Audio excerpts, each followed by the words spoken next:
پھر میں نے طے شدہ پروگرام کے مطابق جھوٹ میں 50% تخفیف کی اور وہ کہانی سنائی جو سچ اور جھوٹ کے تانے بانے سے تیار کی گئی تھی۔ یہ کہانی سناتے ہوئے میرا ضمیر مجھے ملامت کر رہا تھا کہ میں ایک جھوٹ پر دوسرے سوچے سمجھے بہت بہتر قسم کے جھوٹ کا پردہ ڈال رہا ہوں، اور مجھے اعتماد سے بے وقوف بناتے ہوئے شرم بھی آئی۔ لیکن میں نے مسلط کے تقاضے کو پیش نظر رکھا اور خود کو اس دلیل سے مطمئن کیا کہ ناگزیر حالات میں انتہائی مجبوری کے تحت ناجائز کو جائز اور حرام کو حلال سمجھنے میں کوئی گناہ نہیں۔ رابعہ انتہائی ذہین عورت تھی اور اس کی زندگی کے شب و روز سچی کہانیوں میں جھوٹ اور جھوٹے واقعات میں سچ کے عنصر کی تلاش کا عملی تجربہ کرتے گزر رہے تھے۔ وہ جانتی تھی کہ کتنے ہی ایک جو اپنی مظلومیت اور معصومیت کو صورت سے اور لہجے سے ثابت کرتے ہیں، دراصل کتنے شفاق اور بے ضمیر مجرم ہوتے ہیں، اور کتنے گواہ جو عملاً کتاب مقدس کو ہاتھ میں لے کر بڑے خشوع و خضوع سے حلف اٹھاتے ہیں،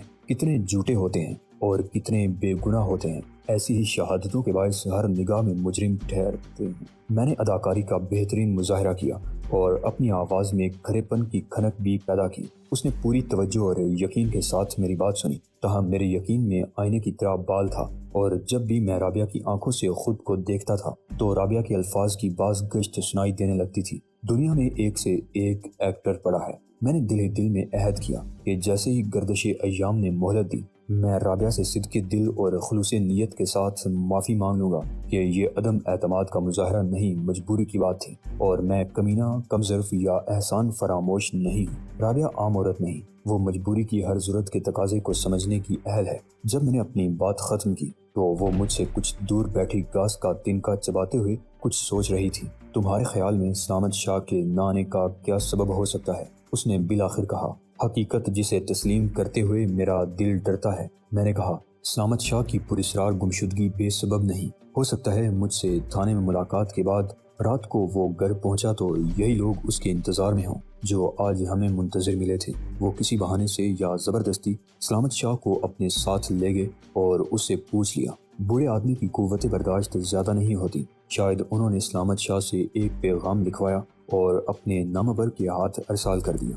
گمان غالب یہ ہے کہ بعد میں سلامت شاہ اور وہ نامور دونوں ختم کر دیے گئے، اس لیے ان کا بے مصرف وجود باقی رکھ کے خطرہ مول لینے میں کوئی فائدہ نہ تھا۔ یہ امکان بھی بہت کم نظر آتا ہے کہ سلامت شاہ زندہ ہو اور کہیں محبوس ہو۔ وہ آج تک بتائے بغیر یوں غائب نہیں ہوا۔ یہ تمہیں کیسے معلوم ہوا؟ رابعہ نے اچانک کہا۔ میں نے چراغ دین سے فون پر بات کی تھی، میں نے کہا، اور اپنا لہجہ بالکل نارمل رکھا۔ اگر میں ذرا بھی چونکتا تو نادانستگی میں لبوں سے نکل جانے والے غلط الفاظ میرے جھوٹ کی کلئی کھول دیتے۔ کل شام کو اور پھر آج صبح، رکا تو ہمیں دوپہر کے بعد ملا تھا۔ اس نے سر ہلایا اور اٹھ کھڑی ہوئی۔ سلامت شاہ ہمارا سب سے اہم گواہ ہے۔ اس کے بیان کے بغیر استغاثہ کے خلاف ہمارا موقف بے بنیاد ہو جاتا ہے۔ کیا یہ نہیں ہو سکتا کہ وہ کسی مسلط کے پیش نظر غائب ہو گیا ہو؟ میں نے نفی میں سر ہلایا۔ میں خوش فہمیوں سے امید کا دامن باندھنے کو دور اندیشی نہیں سمجھتا۔ وہ ایک معمولی خانسامہ ہے، کوئی سیاستدان نہیں۔ ہم دونوں ساتھ ساتھ گھر کی طرف چلنے لگے۔ اگر فی الحقیقت ویسا ہی ہوا، اس نے تھوڑے سے تذبذب کے ساتھ کہا، جیسا تم نے سوچا ہے تو یہ اچھا نہیں ہوگا۔ میں آج حق وراثت کے سرٹیفکیٹ کے اجراء کا کیس تیار کر لوں گی اور کل یہ کیس فائل کر دیا جائے گا۔ منظر صاحب بھی آج کل میں ایس ڈی ایم کے سامنے قبر کھدائی کے لاش کا پوسٹ مارٹم کرانے کی درخواست لگا دیں گے، مگر یہ سب کیس ثانوی حیثیت رکھتے ہیں۔ کیوں؟ میں نے کہا، کیا لاکر سے کوئی ایسی دستاویزات برآمد نہیں ہو سکتی جس سے میرے والد کی اور میرے خلاف سازش کا اور سازش کرنے والوں کا پتہ چل جائے؟ پوسٹ مارٹم کی رپورٹ سے قتل ثابت ہو گیا تو یہ زبردست واقعاتی شہادت ہوگی۔ وہ کوئی تبصرہ کیے بغیر گھر میں داخل ہوگی۔ امی جاگ گئی ہوں گی۔ ناشتہ تو 8 بجے کے قریب ہوگا۔ کہو تو تمہارے لیے بھی چائے بھجوا دوں یا کافی؟ وہ مہمانوں کے بیڈ روم کے دروازے پر رک کے بولی۔ میں نے کہا کہ چائے کافی ہوگی، اور اسے متوازن قدم اٹھاتے اطمینان اور اعتماد کے ساتھ راہداری سے گزر کے مڑتے اور زینے سے اوپر جاتے دیکھتا رہا۔ یہ بات بڑی عجیب لگتی تھی کہ گھر میں عام عورت کی طرح رہنے والی مگر ادائے حسن اور شباب میں عام عورت سے کہیں زیادہ پرکشش نظر آنے والی یہ حسین و جمیل لڑکی ابھی سفید شلوار قمیص پر سیاہ کوٹ پہن کے اور بریف کیس میں فائلیں لے کر عدالت میں حاضر ہوگی۔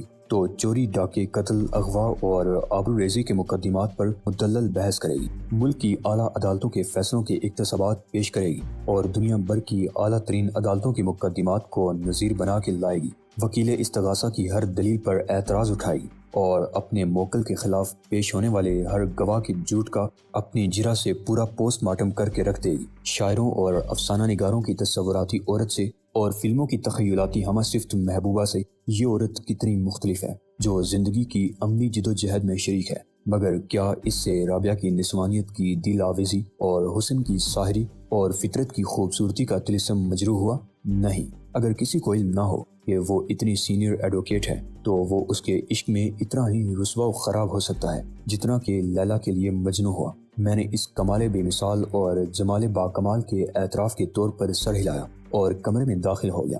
محسن یوگا کے آسن میں آلتی پالتی مارے بستر پر سیدھا بیٹھا تھا اور یوں لگتا تھا کہ جو دھواں اس کے نتنوں سے خارج ہو رہا ہے سگریٹ کا نہیں، اس کے دل سے اٹھ رہا ہے۔ یہ منہ کیوں سوجا ہوا ہے؟ معلوم ہوتا ہے تو چھپ کر دیکھ رہا تھا؟ میں نے کہا۔ ہاں، یہ صبح صبح باغ میں کیا شوٹنگ ہو رہی تھی؟ اس نے میری طرف دیکھے بغیر کہا۔ کیا نظر نواز فلمی سیٹ تھا، عالم خلوت ہے، سبز شبنمی گھاس ہے، شفق کا سنہرا اجالا ہے، رنگے پیراہن ہے اور عارض کے گلاب ہیں۔ میں تنگ آ گیا ہوں ایسے رنگین فلمی مناظر کو دیکھ دیکھ کر۔ 1 گھنٹے سے برداشت کر رہا تھا میں۔ یہ مس رابعہ قاری ایڈوکیٹ اور ملزم سکندر بخت کی 100% قانونی اور جائز ملاقات تھی۔ میں نے کہا، جو بدقسمتی سے جیل کی بجائے صحن چمن کے روح پرور ماحول میں ہو گئی۔ قصور رابعہ کا ہے کہ جب میں اندر کودا تو وہ لان پر ٹہل رہی تھی اور اس نے تجھے پکڑ لیا رنگے ہاتھوں۔ پوچھا تو ہوگا کہ یہ کیا غیر شریفانہ آمد و رفت ہے؟ محسن اچانک نارمل ہو گیا۔ ہاں، میں نے کہا اور اسے ساری بات بتا دی۔ اس دوران ماسی نمودار ہوئی اور چائے کی ٹرے بیچ میں پٹک کے پھر زیر لب کچھ کہتی ہوئی چلی گئی۔ محسن کا خیال تھا کہ وہ کوئی وظیفہ پڑھتی ہے۔ میں نے کہا کہ وظیفہ نہیں، ہم پر سفلی عمل کرتی ہے، اسے ہماری صورت اچھی نہیں لگتی۔ سوٹ کیس تو اب میں لے آؤں گا، محسن نے چائے پیتے ہوئے فرمایا، لیکن برادر نسبتی اس خط کا حصول مسئلہ ہوگا، سالار جنگ۔ میں نے کہا، یہ خیال مجھے بار بار آ رہا تھا کہ ابھی تک ہم نے رابعہ کو اس خط کے بارے میں کچھ نہیں بتایا، حالانکہ وہ خط ہمارے لیے بے حد اہم ہے۔ اگر ہم اس کے حصول میں کامیاب رہے تو رابعہ سے کیا کہیں گے کہ خط کہاں سے آیا اور کیسے آیا؟ فمانچو اگر دشمن کا نامہ بر بنا تھا تو ہمارا مددگار کیوں ہوا؟ پیسہ؟ میں نے کہا، اس کا جواب یہی ہو سکتا ہے کہ فمانچو غریب مگر باضمیر آدمی تھا۔ کچھ لوگوں نے پیسے کا لالچ دے کر اسے اپنے مقاصد کے حصول کی خاطر استعمال کیا، مگر اس نے ضمیر کی آواز پر لبیک کہنے کی مہلک غلطی کی۔ خط ہمیں ہوٹل میں ملا۔ تو یہ بول رہا ہے کہ امبیسڈر ہوٹل میں ابھی تک ہمارا کمرہ بک ہے مگر مکفل پڑا ہے؟ میں نے کہا، اور کسی سٹیج پر ہم یہ ثابت نہیں کر سکتے کہ گزشتہ شب ہم جائے واردات سے دور اپنے ہوٹل کے کمرے میں مقیم تھے۔ ہمیں آج قیام کا مستقل بندوبست بھی کرنا ہے، ہم یہاں زیادہ دیر نہیں ٹھہر سکتے۔ رابعہ کی ماں نے ہمارا استقبال بڑی شفقت اور محبت سے کیا تھا، محسن بولا۔ جب کسی ماں کی بیٹی رابعہ کی عمر کی ہو جائے اور اس کا گھر آباد نہ ہو تو ہم جیسے ہر مہمان کی ایسی ہی پذیرائی ہوتی ہے۔ میں نے کہا، تیری تو ایڈوانس بکنگ ہو چکی ہے، محسن بولا، مگر میں کہہ سکتا ہوں کہ میرے دل کے مکان پر ٹو لیٹ کا بورڈ آویزاں ہے، ٹو لیٹ کے بورڈ پر بیچ میں آئی لگا دیں۔ میں نے کہا، پھر شاید کوئی آ جائے، ویسے تو مشکل ہے۔ ناشتے کی میز پر رابعہ کی ماں سے پھر ملاقات ہوئی اور اس نے تفصیل سے ہمارا حسب نسب پوچھا، مختصراً وہ بھی سنی جو ہم پر بیت چکی تھی اور گزشتہ شب کی واردات کا احوال بھی دریافت کیا۔ پھر گفتگو الگ الگ ہونے لگی۔ رابعہ نے مجھے بتایا کہ منظر صاحب کو کیس فائل کرنے کے لیے 3 افراد کے حلف نامے درکار ہوں گے جو تدفین میں شریک رہے ہوں اور قبر کی نشاندہی کر سکیں، اور یہ کام ایس ڈی ایم نہیں، شیخ موجود میڈیکل بورڈ جس میں پولیس سرجن کے علاوہ بھی 2 ڈاکٹر ہوں گے، عدالت نامزد کرے گی اور وہ وہیں قبرستان میں پوسٹ مارٹم کریں گے، جس کی رپورٹ بعد میں براہ راست عدالت کو دی جائے گی۔ اس نے مجھے یہ بھی بتایا کہ فنگر پرنٹ کی رپورٹ عموماً 24 گھنٹے کے اندر اندر تیار کر لی جاتی ہے، مگر اس کے بعد کاغذی کارروائی کا سلسلہ لامتناہی بھی ہو سکتا ہے، تاہم کوشش سے کیا نہیں ہوتا۔ رپورٹ سماعت کی اگلی تاریخ پر چالان کے ساتھ بھی پیش کی جا سکتی ہے، بشرطے کہ چالان 14 دن میں مکمل ہو جائے، جس کا امکان بہت کم ہے۔ اگر 1 مہینے کے بعد چالان پیش کرانا مقصود ہو تو اس کے لیے خصوصی وسائل کو بروئے کار لانا پڑتا ہے۔ محسن اس عرصے میں رابعہ کی ماں سے باتیں کرتا رہا تھا۔ جب ہم متوجہ ہوئے تو وہ میری اور فوزیہ کی نسبت کا ذکر بڑی معصومیت سے کر رہا تھا۔ میں سمجھ گیا کہ اس بات کا مقصد شوشہ چھوڑنے کے سوا کچھ نہیں، لیکن اس کا رد عمل دیکھ کر میں حیران رہ گیا۔ سب سے پہلے تو میں نے رابعہ کی صورت کے تغیر کو محسوس کیا۔ اس کا نکھرا ہوا گلابی رنگ صرف ایک لمحے کے لیے بے رنگ ہوا، یوں جیسے برقی رو کے دباؤ میں کمی سے بلب کی روشنی کم ہو اور بڑھ جائے۔ اس نے فوراً خود کو سنبھال لیا اور مسکرائی۔ کمال ہے امی، وہ بولی، ابھی تک ان دونوں میں سے کسی نے اعتراف نہیں کیا تھا کہ دوستی کے علاوہ بھی ان کا کوئی رشتہ ہے۔ یہ کوئی ایسی بات نہیں تھی، میں نے جھینک کر کہا، اور اس کا موقع بھی کہاں ملا؟ رابعہ اپنی ذہنی اور جذباتی کیفیت کو چھپانے پر پوری طرح قادر تھی، اور اب اس کی صورت یا اس کے رویے سے کسی تاثر کا اظہار نہیں ہو رہا تھا، مگر میں اس ایک ثانیے کے تغیر پر غور کر رہا تھا، اور دبانے کی پوری کوشش کے باوجود ایک سوال میرے ذہن میں سر اٹھا رہا تھا۔ کیا یہ مایوسی کا رد عمل تھا اور رابعہ کو اس اطلاع سے صدمہ ہوا تھا؟ اس ایک سوال کے کشکول میں بہت سے سوال تھے جو سنپولیوں کی طرح کلبلا رہے تھے اور دیکھتے دیکھتے بڑھ رہے تھے۔ یہ مایوسی کیوں؟ یہ صدمہ کیسا؟ کیا اس نے مجھ سے توقعات وابستہ کر لی تھی؟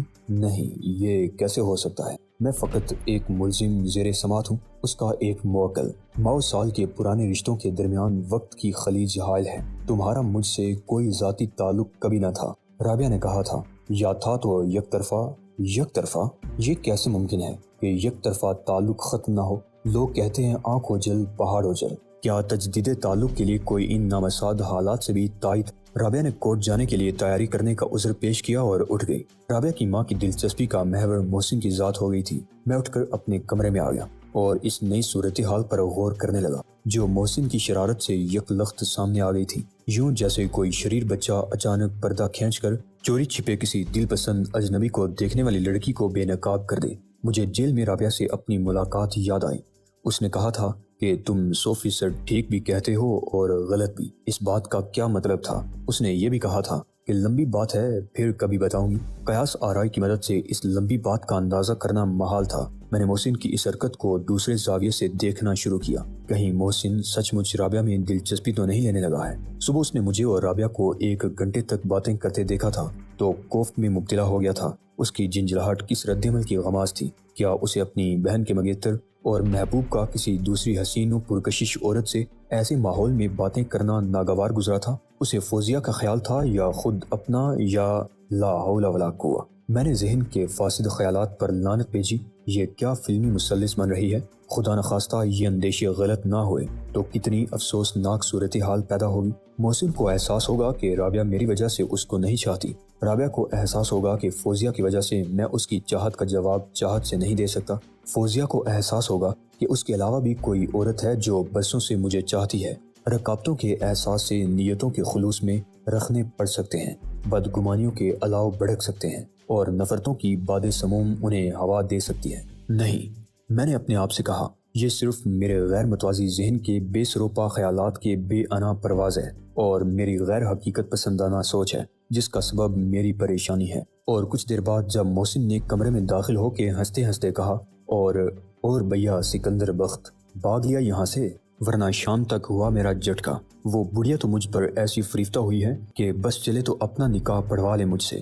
تو میرے تمام اوٹ پٹانگ خیالات جا کی طرح ختم ہو گئے اور میں یہ سوچ کر شرمندہ ہوا کہ ابھی کچھ دیر پہلے میں کیا سوچ رہا تھا۔ شرم کر محسن، میں نے کہا، وہ تیری اماں سے بھی بڑی ہے اور رابعہ بھی تیری مریم باجی کے برابر تو ہوگی۔ معلوم نہیں یہ آخری بات میں نے کیوں کہی۔ محسن سے مریم صرف 2 سال بڑی تھی، لیکن رابعہ کے بارے میں کہنا مشکل تھا کہ وہ محسن سے 2 سال بڑی ہے یا 2 سال چھوٹی۔ رابعہ روانہ ہونے سے پہلے خدا حافظ کہنے آئی تو اس نے پوچھا کہ آج ہمارا پروگرام کیا ہے۔ سب سے پہلے تو مجھے لاک روم سے اپنا سوٹ کیس نکالنا ہے، محسن کا سوٹ کیس بھی وہیں جمع ہے، میں نے کہا۔ اس کے بعد میرا ارادہ ہے کہ چراغ الدین سے شرف ملاقات حاصل کروں۔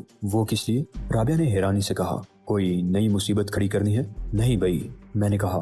اس سے پوچھنا ہے کہ والد مرحوم کے جنازے میں کون لوگ شریک تھے۔ سلامت شاہ بتا سکتا تھا اور ایک گواہ بھی بن سکتا تھا، مگر وہ لاپتہ ہے۔ مجھے ایک بار وہی میانی صاحب کے قبرستان لے گیا تھا، اور وہ بھی شام کے وقت جب اندھیرا پھیلنے لگا تھا۔ شاید میں خود دوبارہ وہاں نہ پہنچ سکوں۔ قانوناً بھی میری نشاندہی کی کوئی حیثیت نہیں۔ اس کے علاوہ ہمیں اپنی مستقل رہائش کے لیے بھی جگہ تلاش کرنی ہے۔ محسن نے کہا۔